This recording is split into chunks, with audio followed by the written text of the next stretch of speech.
Welcome to CMO Confidential, the podcast that takes you inside the drama, decisions, and choices that go with being the head of marketing. Hosted by five-time CMO Mike Linton. Welcome, marketers, advertisers, and those who love them to Chief Marketing Officer Confidential.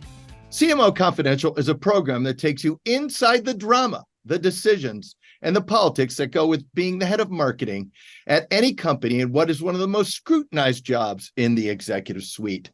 I'm Mike Linton, the former Chief Marketing Officer of Best Buy, eBay, Farmers Insurance, and Ancestry.com, here today with my guest, Richard Sanderson.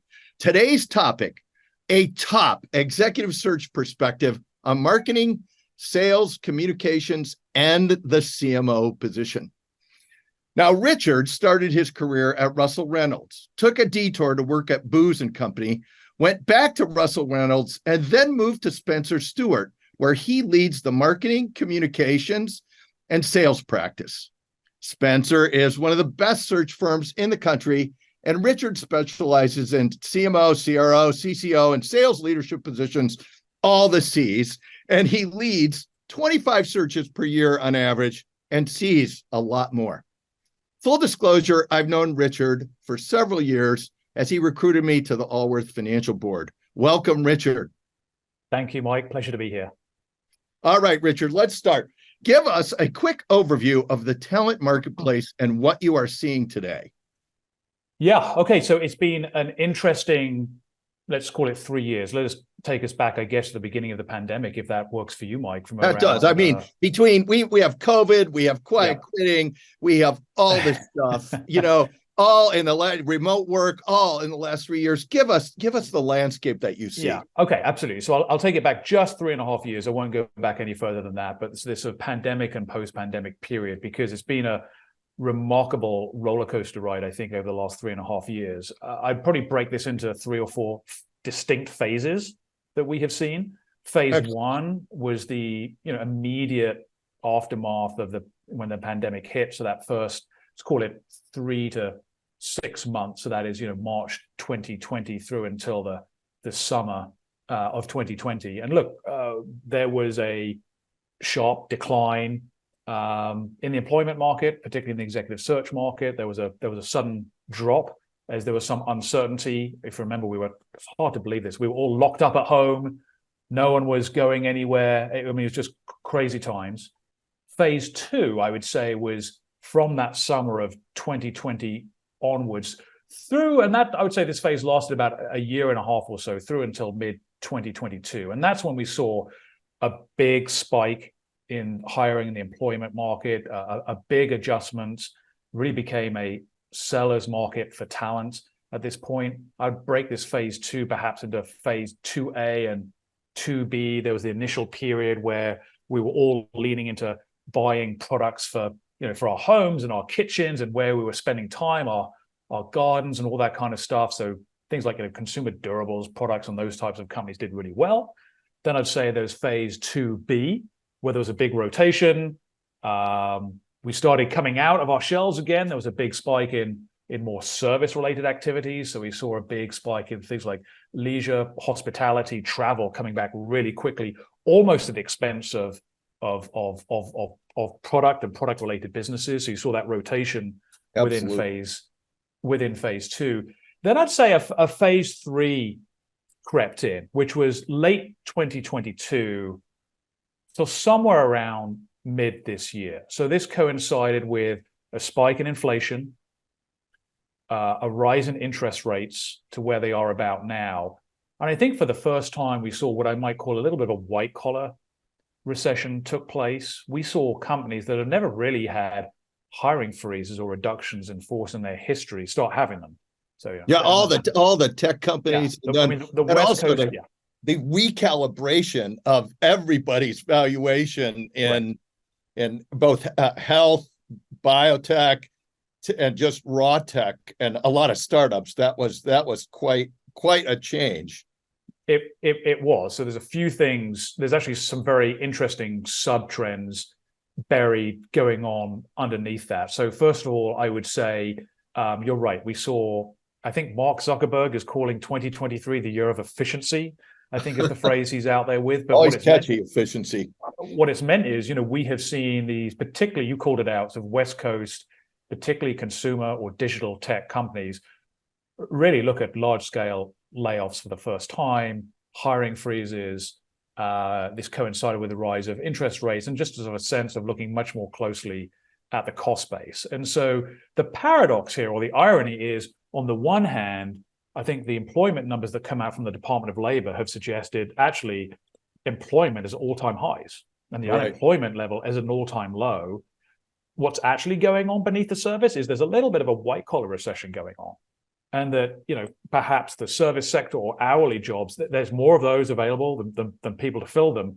On the other hand, we saw at the top end of the market where search firms focus, there was a pullback. And I whilst I've not studied the publicly released financial results of the publicly traded search firms, I think the general experience in executive search is that 2023 is going to be a down year. Yeah, we're seeing. I think what's going to happen is we will look back at 2021 and 2022 as years of overhiring. We will probably look at 2023 as, if you like, a reversion to the mean. And my guess is, and then this is now phase 4 that we're in, I've noticed, for me, it was really around May, I noticed a real sentiment shift to the positive. I think we're looking at a return to normalcy in second half of 2023 and now going into 2024. So if we get back to normal, if we're returning to normal, is something like AI or quiet quitting or, the lazy girl thing, is that going to is that really a real thing, or what are you seeing from the search seat on all this stuff going on? Is that coming back to normal too, or are those real trends and all the fighting about remote work and coming back to the office and real estate? Right. Okay, so you've actually packaged up quite a few things there, Mike. I did. I'm going to let you go wherever you want with them. Which I'm just going to break down into some sub-bits. So there's a whole discussion right now about AI, metaverse, what impact is that going to have on marketing and marketing leadership? And I'm just going to put that off to the side for a moment, because there's that's a whole separate discussion we could have. You brought up issues around quiet quitting, or the quote unquote, the great resignation. I think it was called once upon a time. And then there was a third issue in there, which is the return to office. Right. These are all major, substantial issues right now that we're having a lot of discussions with our clients about. So let me sort of take this of quiet quitting or great resignation, call it whatever you want. I actually thought about it more of a great reshuffle than necessarily a great resignation. I'm not sure that if you look at labor employment trends or labor participation rates, you saw a massive change necessarily. It sure doesn't look like it when you look at the U.S. numbers. So I'm not necessarily sure people were like quitting in vast numbers, but rather sort of rethinking certain decisions for a period of time and certain trade-offs they were willing to make.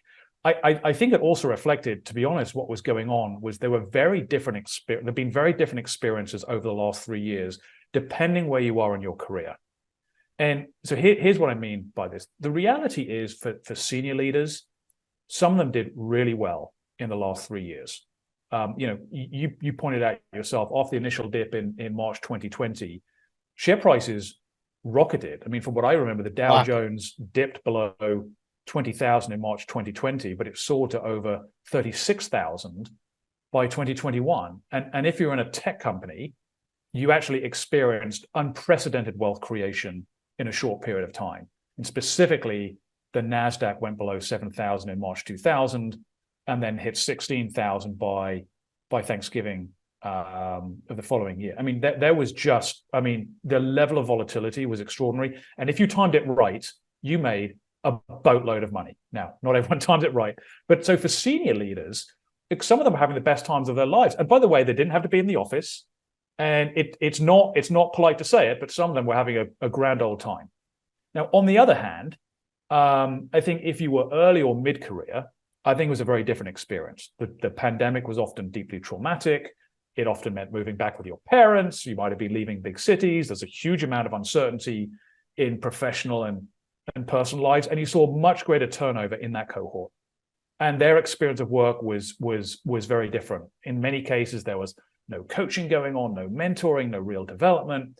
And so when people talk about quiet quitting, what I think was actually happening is people were leaving mediocre jobs with poor company cultures. That's what was really going on. But very vastly, and I don't think people talk about this enough, there was vastly different experiences, I think, of the last 3 years, depending where you were in your career. I think this is a great insight into what's really happening, and also the fact that you shouldn't paint this with a broad brush, but you should look at talent and careers like you would look at a consumer segmentation. Absolutely. and think about it that way. I want to flip this over to the CMO, CRO, and all the other C searches you do, because you do so many C searches. And I want to talk about what are you seeing here between, as companies are rethinking all of this, marketing, sales, comms, and customer experience. Those used to be all kind of single jobs, and now they're kind of mashing up. Maybe. What do you see there? It's all over the place, Mike. I mean, first of all, let me start with a statistic that sometimes shocks people around the presence of the chief marketing officer. If you look at the Fortune 500, and we've done many studies, and some of them we'll quote, I'm sure, later during this discussion today. Absolutely. It's somewhere around, I think, 27% of Fortune 500 companies don't even have a chief marketing officer, which is sometimes people go, what, really?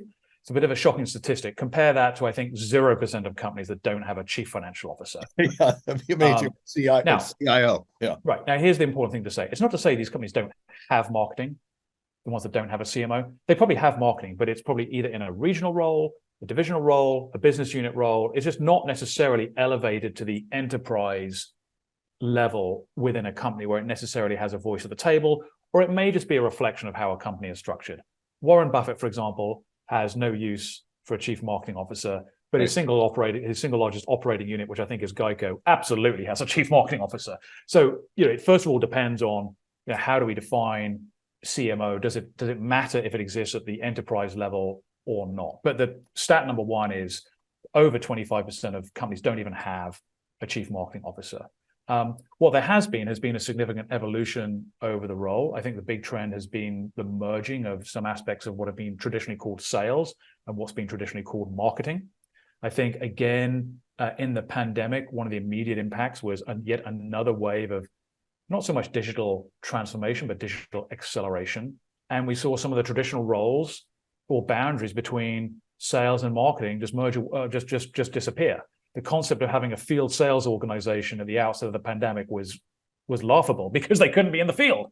Yeah. And so, you saw another opportunity for marketing leaders to have substantial impact on revenue and sales, which is, even though I know there's a lot of naysayers out there about marketing, I'm actually convinced we're in the quote unquote the golden age of marketing, as there's more opportunity now than ever before for marketers to have revenue impact.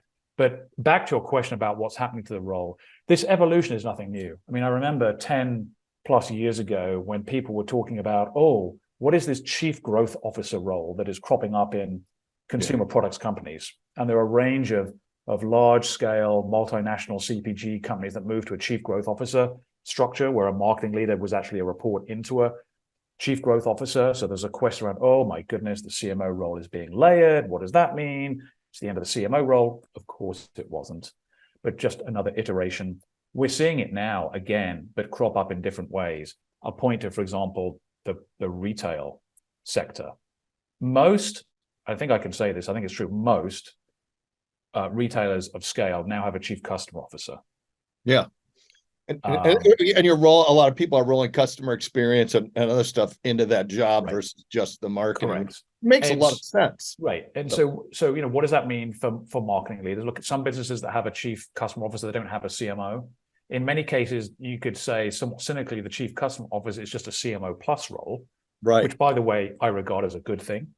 And when you look at the definition, when you look at job description, we have the pleasure of writing a lot of job descriptions and talking to our clients about scope of role and responsibilities. I mean, you'll see in these chief customer officer descriptions, there's a lot of table stakes marketing stuff that's in there. So, typically all brand and creative is in there, insights, analytics, digital. I think where the chief customer officer role really does get differentiated is around ownership of the omni-channel experience activation. Fundamentally, it's about how do you link physical and digital assets.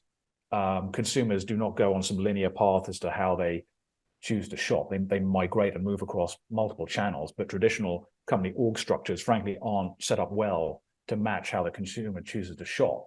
And essentially, the chief customer officer, I think, is an attempt to address those types of journeys, but also throwing in the next wave. We're seeing retail media, essentially the monetization of data that exists, media networks that are growing up within retailers, the important role of believe it or not, they don't talk about this much, but financial services or credit cards. For some, Absolutely. That's a huge. Yeah, I mean, they don't talk about this, but sometimes you could rather cynically argue that a retailer is actually a rather large credit card program that happens to have some retail stores attached to it, because when you look at where the net income comes from, it's disproportionately from financial services activities associated with the retail experience. Some of that is being thrown in with the chief customer officer. Plus, and I think I will say I look at it as a really good thing, because to me it's a CMO plussed up job. Right. And I look at that was like my job at a couple of the companies where you had customer experience or the call centers and the service groups in there, which is you're really the customer interface versus, and marketing is one piece of that, but not all of it. Right. Can I flip the question a little bit and say, all right, so we have a bunch of companies that don't have a CMO. They have all those other things. They have this. When you look at the CMO job, a lot of people get it right, and a bunch of people maybe get it wrong. What's the biggest mistake people are making now when they structure the CMO job or hire CMOs that you see? Okay, really good question. I think there's a number of issues that still are not well addressed when it comes to hiring chief marketing officers. Number one is inconsistent definition of what the role is and what the expectations are. I will, when we're taking a brief for a chief marketing officer search, depending who the hiring manager is, it might be the CEO, it might be someone else. But I'll often ask them, how will you know if your chief marketing officer hire is successful after year one? And just leave it there. And there's often a very awkward pause. And then I get a really fluffy answer. I mean, and this is my point. I don't think there's a consistent definition of what marketing is, or more importantly, what does success in marketing actually look like?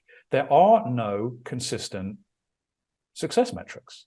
Now, I don't want to make this all about the fault of the client. It's not. I think if there's fault to be pinned potentially on marketing leaders, I encourage them, you've got to not just think like a marketer, you've got to think like a business leader.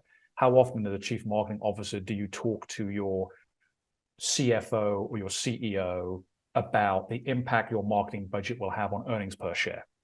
Are you talking to them about their language? I don't think CEOs, CFOs, frankly, give a damn about impressions, eyeballs. And they shouldn't, right? They got to manage investors. Right. The sort of stuff that marketers worry about, you can almost, hear the air coming out of the balloon, perhaps, of CEOs and CFOs when marketers might engage on those types of metrics. So I think there's this sense of, what does success look like in the role? That's a challenge, inconsistent definition.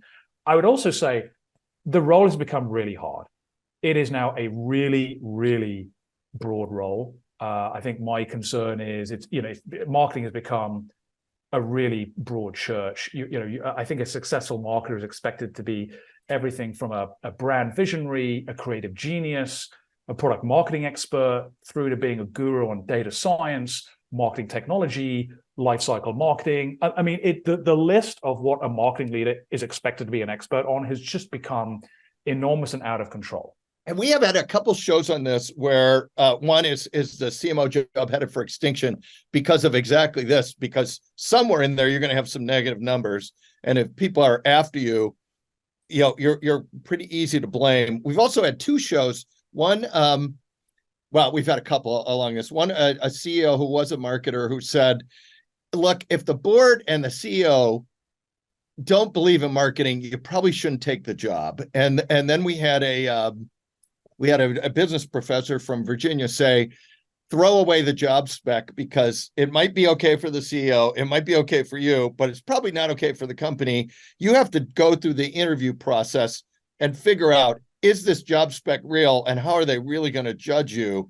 And you should probably write your own, because just because the CEO or the head of HR has this job spec doesn't mean your peers will have it. and you want to scope this out before you go in. Can you talk about that? Yeah, I mean, certainly there's a fundamental question. If you're a candidate looking at a marketing role, and by the way, not just CMO, for any marketing role, I mean, right. I think there is a question you need to very critically ask yourself around, does this company, quote unquote, get marketing? Are they actually serious about it? Is the marketing, how much strategic and commercial impact is the marketing role or the marketing leadership team allowed to have on this business? And we just have to face some realities, which is the role that marketing plays in businesses and the impact it has does vary. I would say in consumer products companies, marketing is typically the sun around which the other stars revolve, and the route to the top is typically through marketing. That's where the P&L ownership resides, and that is the route to the top. In other businesses, you have to accept that is not the case, and marketing exists in service to other functions. Where wires get crossed is when a company says one thing, but actually believes something else. And this is what I encourage, which happens. I will just say, we get a lot of calls in, and that happens so much. And if you ask the wrong questions in the interview, you won't see it coming, and you'll get there and you're going to get struck by the bus. I agree. And look, people aren't doing this from any malicious intent. I just want to be very clear. I do think that business leaders and whoever it may be, when they say the right things about marketing, I really do believe they mean it. I also recognize there can be quarterly earnings, results pressures, budgetary pressures, and more often than not, marketing can be the first one to get it in the neck. And so what I often encourage people to think about is not only can companies talk the talk, but will they walk the walk about the commitment to marketing, but also just going into this with your eyes wide open. I mean, just how much permission or influence is marketing able and want to have, and not trying to overstate that or understate that, but just an acceptance of, look, this is how much impact it can have.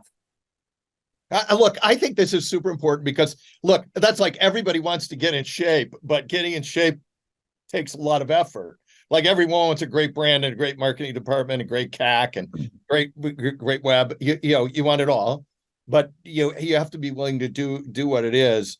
I have a couple questions I ask when I'm looking at jobs, but do you have any recommendations for what people should ask to see if marketing is really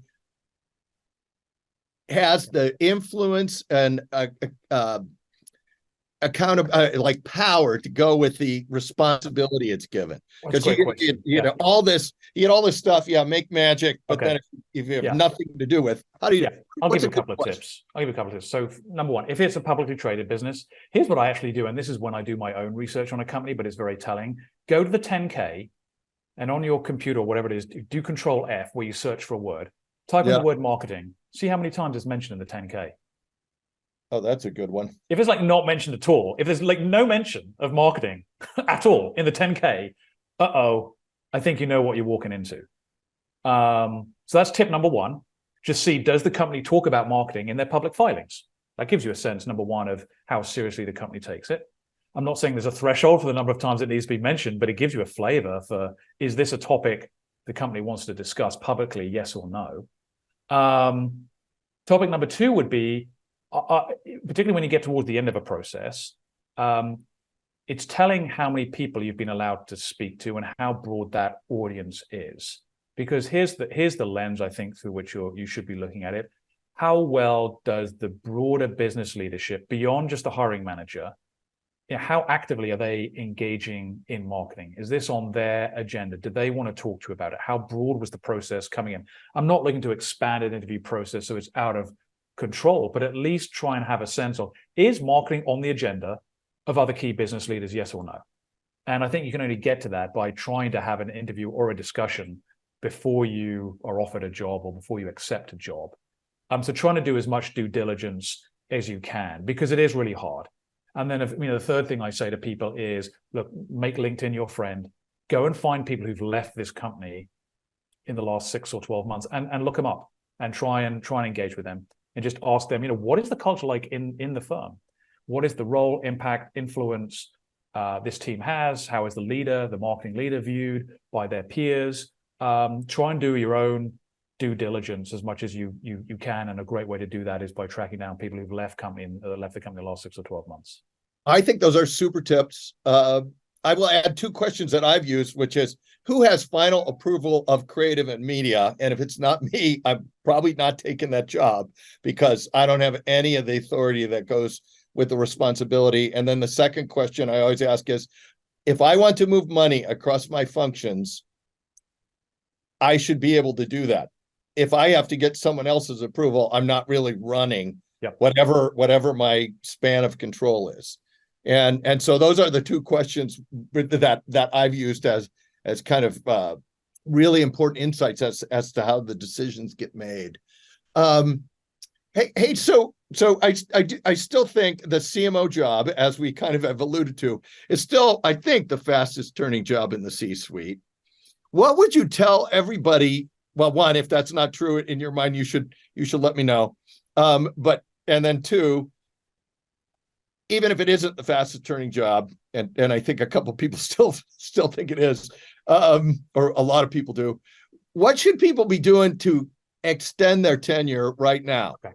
All right. This is a really important topic, Mike, because I am pushing back hard on this narrative that somehow CMOs are a bunch of failures and that somehow they've got 2 or 3 years to prove themselves or they're out. It's just not true. And I know there have been some very high profile articles written in very well established and prestigious publications that talk about this. And you know what? When we've looked at the data, it just doesn't support it. So here's what I mean by this. So at Spencer Stuart, we look at the Fortune 500 and we look at all functional leaders, not just the marketing leader, but we've done a tenure study on every single marketing leader in the Fortune 500. Now, for 20 years, Spencer Stuart has published an average CMO tenure study. In full disclosure and candor, we did change the data set about 2 years ago. Historically, we had relied on the Ad Age 100, so the top 100 advertising spenders as measured by their marketing spend. What that meant was it was an inevitable lean into more consumer-driven categories and high spenders, and also limited to just 100. In the last 2 years, we switched to the Fortune 500. By definition, the sample size is 5 times bigger, and it's a much broader array of companies and a much more of a blend of B2B and B2C, as opposed to just high-profile, high-spending brands or businesses. So I think we feel a lot more robust. So let me just give you the headline. So the average tenure of a chief marketing officer, when you look at the Fortune 500, is 4.2 years. The average tenure of the C-suite as a whole is 4.4 years. It's really not that different. No, that would be a standard deviation. So correct. And if you look at, so I'll give you some of the others, the chief financial officer, 4.6 years. The chief HR officer, 4.5 years. The general counsel is high, 5.5 years. Supply chain officer, 4.3 years. Marketing, 4.2. It's just not that different. And so we are trying to move away. A standard deviation, other than we're trying to move away from this. As I said, there's this narrative out there that CMOs are failures, they turn over. So then we went even further and said, okay, well, I don't think many people have answered the question, what happens to CMOs when they do leave their job? I mean, are they actually being fired or what goes on? And here's the punchline. No, they're not. The punchline is this, and this data has just been updated. We've not published this anywhere yet, Mike, so I'm glad to give you the exclusive on this. CMO Confidential has got a scoop. You've got a scoop here. So we have looked at the Fortune 500. We've looked at every CMO that exited their role between 2019 and 2022. In total, that's over 250 CMOs who've exited their role. Of those, 68% of exiting CMOs are either promoted within their own company or go on to a similar or bigger role at another company. That means that approximately 31%, and I'll break it out to you in more detail. So fundamentally, 17% of CMOs, when they leave their role, that's 1/7, are genuinely retiring. They've come to the end of their career. 15% are either self-employed or don't have a current role. So that means, okay, they might have been fired, they might have left involuntarily, something else has happened. But the vast majority, Mike, are going on to bigger and better roles. And so this sense that somehow they're failures and being fired after 3 years, it's just not true. I love that you prepared for this, because we may have to have you back and put all these charts up and talk about it. Because I know when I talk to the academics about this, they will say they're looking at thousands of companies. And if you go past the 500 and you go deeper, the turnover is pretty harsh. But yeah, and I would say, look, that may be driven by other events. I mean, the moment you step outside of the Fortune 500, you start getting into companies that, you know, they may be private, private equity owned. I mean, they're on very defined timelines of buying a company, exiting a company, and that may result in a change of a leadership team. And yes, I accept that this data I'm giving you is the largest 500. You know, this is more of a large cap view. And I've no doubt, yes, if you do go to smaller companies, it may look a little bit different. But we deliberately expanded from 100 to 500 companies to try and give this some robustness. But as I said, this sense that CMOs are failures is just not true. I view it like this. The CMO role is really a platform role onto something else in your career. CMO is not necessarily an end destination, but a waypoint onto something else in your career. And this is the sort of the narrative that the data supports, not that CMOs are failures and can't hack it and constantly in this revolving door. That's just not true. well, this was super helpful, and thank you for the preparation on this. I want to flip the. I want to, because we may have to have you back on the show if you're willing, to talk about this later on. If people are out there listening to the show and they want to be a CMO, and they're, you know, down at that director level or up, what would you advise them to be doing now to get ready for this kind of job, given all the stuff we've talked about and how much there is to learn and do, and how the job's getting harder and harder? What should they be doing now? Right. So you need to find either a manager or a leader or a company that's going to develop you. And what I mean by that is, I'd hinted earlier that my concern about marketing is it's become now a series of highly specialized swim lanes, and you sort of grow up in a swim lane, and if you're not careful, you get painted with a brush that goes, oh, you know, that's the creative person. Or look, you can only do the backstroke, but you have to do the you have to do the medley. Or that's the quant jock. You know, that's our acquisition, you know, customer acquisition person.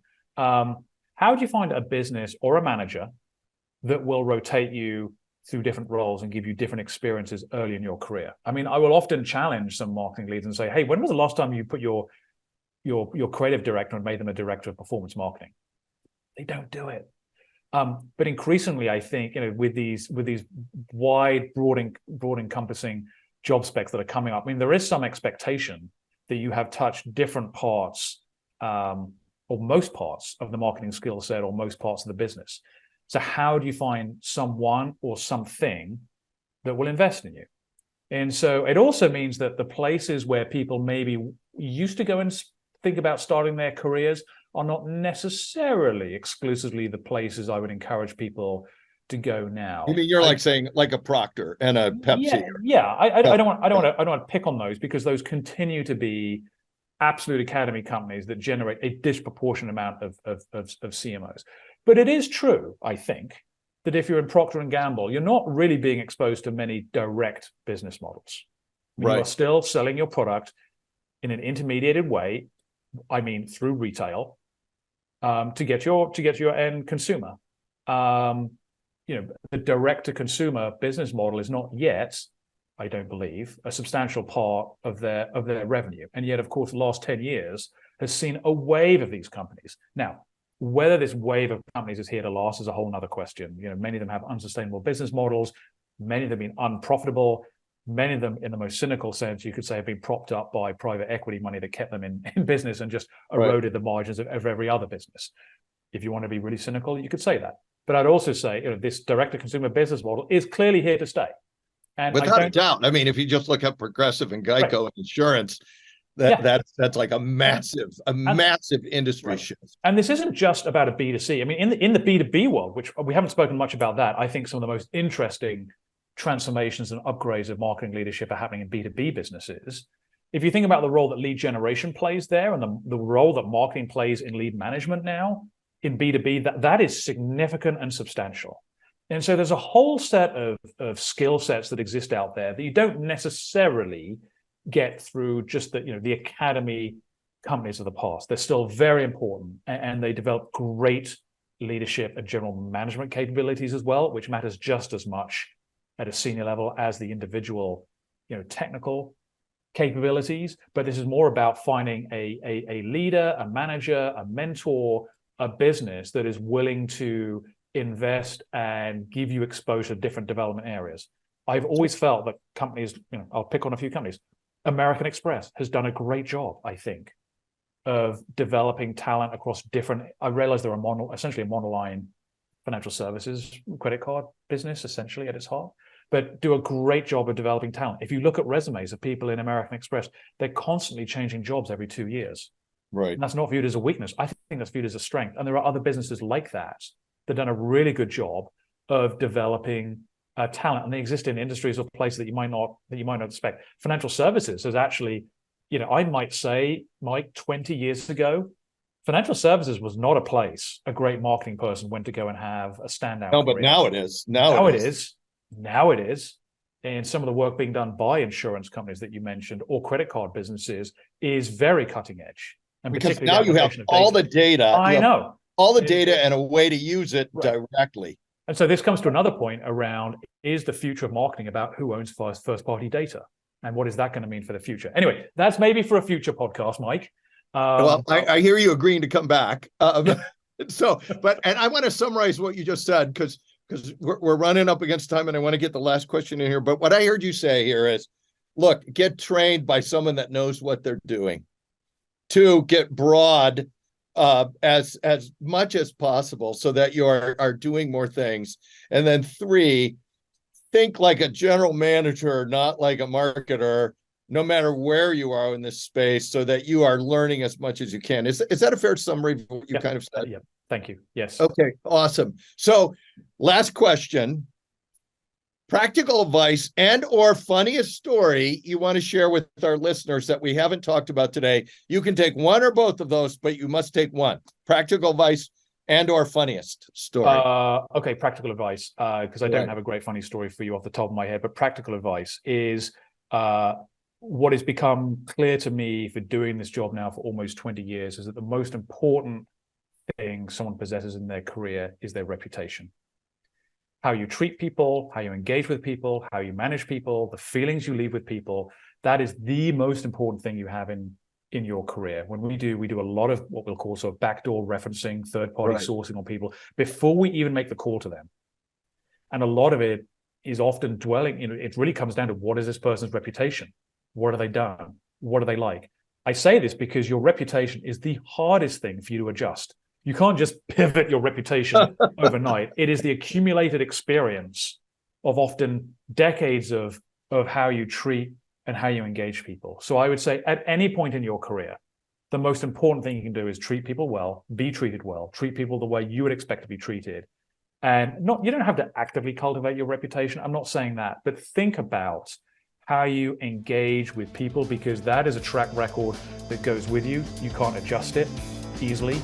And that is often, what will be the lingering impression you leave on people and how they talk about you to others, particularly people like us. Well, I think that is a great finish to the show. Thank you for sharing that.